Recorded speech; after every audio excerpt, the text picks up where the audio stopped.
Manipurda THOKLIBA IRANG ASIDA MAPAL LAMGI SHAPHU KAYA YAORE HAINA Home Minister, Manipuri Governor, Chief Minister AMADI NIA PHAOBANA PHONGDOKHRABASU, Houjik Phaoba Center Leingak Matik Chaba Thabak Amata Loukhattana Leiriba Karigino HAINA, MOIRANGKAMPU Union Club ki Vice President MOIRANGTHEM SURKUMAR HANGLAKLI. Imphal East District ki Manungchana Hangba Tongan ba Relief Camp Mangada Blanket mateng pangbagi thorom dangase wafam ase phongdokladuna mahakna hai India ki Defense Minister Rajnath Singh na lamdam asida popi thariba sing pak sana manghanba mathau tare loinana tangai fadrabade Indian Air Force Phaoba siznabagi ayaba pirage hairaklaba Phaoba state Leingak na Thabak Amata paikhattana tumina leshiliba asi laibak thibani haikhe nakalamaramda lamdam asibu khaibung tahanabagi manglanga loinana tokhaiba administration taliba MLA taragi mathakta akanba action laukhatkadabani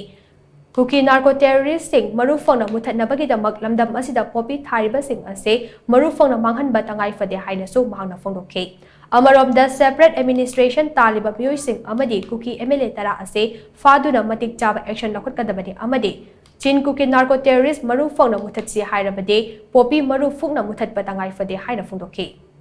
Aikoi huji thoiba kuki gi lansi action and aggression ne haba mapan gi ihong ne haba ji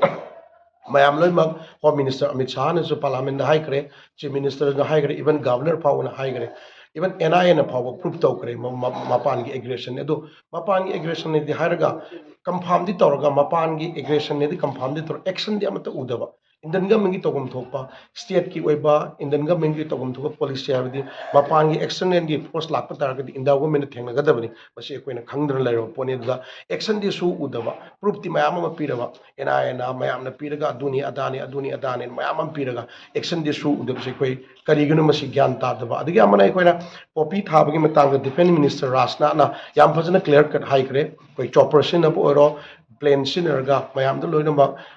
popi mayam do hat kani hingal loy haire adubo state government go policy karino makata na high ke du thabok en onto proju udi